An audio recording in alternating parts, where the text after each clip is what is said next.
Pemuda itu menyemprotkan arak China ke atas meja mahjong. Lalu dia menyalakan api. Saat bos tidak mengerti apa yang dia lakukan, di atas meja mahjong tiba-tiba muncul beberapa tanda tengkorak. Gulung kartu. Bos yang bermain catur itu baru mengerti mengapa pelanggan di meja ini selalu menang belakangan ini. Ternyata ada kecurangan di atas meja mahjong. Namun sekarang mereka sangat penasaran dengan pengemis yang baru mereka temukan ini. Mereka tidak mengerti bagaimana dia bisa menemukan tanda-tanda yang dibuat oleh penipu judi itu. Mereka tidak tahu bahwa pengemis ini sebenarnya adalah dewa judi yang hilang. Beberapa bulan yang lalu, dewa judi itu memenangkan taruhan melawan Raja Judi, Richuan Gangban, di perairan internasional. Tak disangka, istrinya yang sedang hamil baru saja kembali. Dia ditabrak mobil dan meninggal. Sebelum meninggal, istrinya memintanya untuk tidak berjudi lagi. Sejak saat itu, dia jatuh dan menjadi pengemis. Suatu hari, dia hampir mati kedinginan di jalan. Putri bos yang bermain catur, Hong Mei, menyelamatkannya dan membawanya kembali ke toko. Awalnya, orang tuanya tidak ingin membantunya. Sampai Ajie melakukan adegan awal itu. Dia menemukan tanda-tanda yang dibuat oleh para penipu judi itu. Baru setelah itu, bos setuju untuk membiarkannya membersihkan toko. Waktu berlalu, 3 tahun telah berlalu. Pada hari itu, Hong Mei memegang foto punggung dewa judi yang paling dia cintai dan melamun. Tiba-tiba, dia dan ibunya merasa bahwa punggung Ajie sangat mirip dengannya. Namun, setelah dipikir-pikir, ini pasti kebetulan. Sementara itu, Ajie telah tiba di ruang VIP. Bos sedang bermain kartu dengan beberapa kerabat, dan dia sudah menang beberapa ribu yuan. Namun tiba-tiba Ajie menyadari bahwa lawannya sedang berbuat curang. Saat itu, bos bersiap untuk mempertaruhkan semua jeep. Ajie segera menghentikannya, dan berkata, hari ini kamu sudah menang begitu banyak. Lebih baik berhenti saat menang. Permainan sudah dimulai. Tidak semudah itu untuk mengakhiri permainan hanya karena kamu mengatakannya. Bos juga mengatakan bahwa hari ini keberuntungannya baik. Nanti kalau menang 2 putaran lagi, malam ini aku akan mengajak kalian makan di restoran. Namun Ajie menangkap bahunya dan berkata, 10 racun, 9 kematian. Lebih baik uang sudah aman di saku. Sun Min berdiri dan siap untuk memukulnya. Bos segera mencoba meredakan suasana agar dia tenang. Dia tahu bahwa Sun Min adalah seorang penjahat yang bergaul dengan orang-orang jahat. Jadi, dia segera mengusir Ajie keluar. Melihat bos yang masih belum mengerti maksudnya, dia kemudian memberitahu istri bos dan Hong Mei tentang apa yang terjadi di dalam. Namun, istri bos sama sekali tidak percaya pada kata-katanya, karena di dalamnya adalah kerabat mereka. Bagaimana mungkin ada penipu judi? Terkadang, yang paling merugikan adalah justru orang-orang yang disebut keluarga ini. Istri bos memberitahunya, jika ada masalah dengan permainan di dalam, maka setelah itu saya akan mengikuti Anda. Namun, baru saja dia selesai berbicara, tiba-tiba seseorang keluar dan mengatakan bos sudah terjebak. Jika terus berlanjut, takutnya, rumah kalian akan hilang. Beberapa orang segera berlari ke sana. Saat itu, bos sudah kalah dan berkeringat. Sang Biao memberitahu mereka untuk tidak panik. Adik tidak kalah banyak. Kalah berapa? Tidak banyak. Sekitar 50.000. Istri bos marah dan langsung melotot.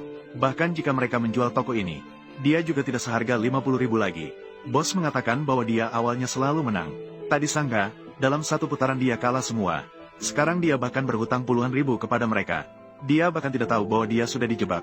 Istri bos segera mendekat dan berkata, kita sekeluarga bermain kartu jangan dianggap serius. Lebih baik saya berikan kalian amplop merah sebagai ganti. Ketika baru saja bermain dengan Zhen Hailong, kami tidak mengatakan apa-apa. Dia baru saja kalah.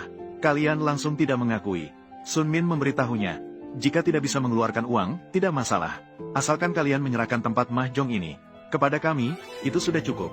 Istri bos langsung terkejut mendengarnya. Tempat mahjong ini akan hilang. Keluarga mereka akan merasakan kesulitan. Tiba-tiba, Sun Min mengeluarkan sebuah kapak. Dia memberitahu mereka ada cara lain. Asalkan memotong 1 tangan, itu sudah cukup. Bos langsung bergetar mendengar ini. Hong Mei segera berkata, kami bersedia menyerahkan tempat mahjong kepada kalian. Begitu dia selesai berbicara, Sun Min langsung mengeluarkan kontrak pengalihan. Ternyata mereka sudah merencanakan ini sejak lama, untuk bisa menyelamatkan tangan ayahnya. Hong Mei dengan enggan menempelkan cap tangannya. Namun, mereka baru saja bersiap untuk pergi ketika Sun Min, karena permainan di meja ini belum selesai.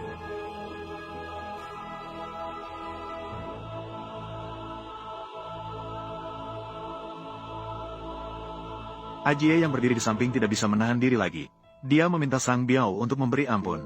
Jangan sampai akhirnya mencelakai diri sendiri. Dan kami sekarang tidak punya uang sama sekali untuk memberi kalian kompensasi. Sang Biao datang kali ini hanya ingin menguras keluarga mereka. Saat itu, Hong Mei baru menyadari tujuan sebenarnya dari pernyataannya ini. Namun, rumah tua adalah aset terakhir mereka. Dia tidak ingin kehilangan tempat tinggalnya. Mengetahui bahwa mereka tidak akan berjudi lagi, Sun Min segera ingin memotong kedua tangan bos. Pada saat yang krusial, Ajie mengambil kapak. Dia memberitahu semua orang bahwa dia yang mengambilnya. Bos menyuruhnya untuk tidak mencampuri urusan orang lain. Selama beberapa tahun ini, dia sudah menganggap Ajie sebagai menantunya. Namun, Ajie membuatnya percaya pada dirinya. Mengingat saat dia baru datang ke toko, dia sudah menemukan cara orang lain berbuat curang. Hong Mei dan beberapa orang memutuskan untuk bertaruh. Lagi pula sekarang meskipun tidak bertaruh, mereka tidak akan membiarkan ayahnya pergi. Setelah 3 tahun, Ajie kembali duduk di meja judi. Jika Sang Biao tahu bahwa dia pernah bermain kartu dengan dewa judi, takutnya, bahkan jika mati, dia akan tersenyum di alam baka. Hong Mei mengeluarkan sertifikat rumah tua keluarganya. Ayahnya menyuruhnya untuk tidak berjudi lagi, meskipun harus mengorbankan kedua tangannya. Dia tidak bisa membiarkan kalian tidak punya tempat tinggal di masa depan. Namun saat ini, Hong Mei sangat percaya pada Ajie. Dia juga memberitahunya bahwa dia akan mendukungnya, apapun hasilnya. Ajie, kamu tidak boleh kalah. Jika kamu kalah, seluruh keluarga kita akan kembali seperti dulu, menjadi pengemis. Sang Biao memberitahunya bahwa sertifikat itu bisa dijadikan taruhan senilai 1 juta. Sekarang giliranmu untuk bertaruh. Ajie melihat papan nama di meja. Dia tidak berpikir panjang dan langsung mengunci semuanya. Bos langsung melompat. Kamu bahkan belum melihat kartu dasar, bagaimana bisa mengunci semuanya? Sebenarnya apakah kamu bisa bermain? Istri bos juga meminta agar dia tidak merugikan semua orang. Jika tidak bisa bermain, jangan sembarangan bermain di sini. Namun Ajie tidak menghiraukan mereka, melainkan dia melihat Sang Biao dan berkata, saya sudah memasang taruhan. Jika kalian tidak ikut, apakah itu berarti saya menang? Sekarang, jika Sang Biao tidak bisa mengeluarkan 1 juta untuk ikut, maka dia akan kalah. Bos langsung merasa senang. Perlu diketahui bahwa 1 juta bukanlah jumlah yang kecil bagi Sang Biao. Namun, tidak disangka, Sang Biao langsung mengeluarkan cek 1 juta. Dia meletakkannya di atas meja. Sekarang Ajie berada dalam kesulitan, karena mereka sudah tidak memiliki barang yang bisa dijaminkan. Namun Ajie tidak panik. Dia memberitahu semua orang bahwa ada aturan tidak tertulis di meja judi.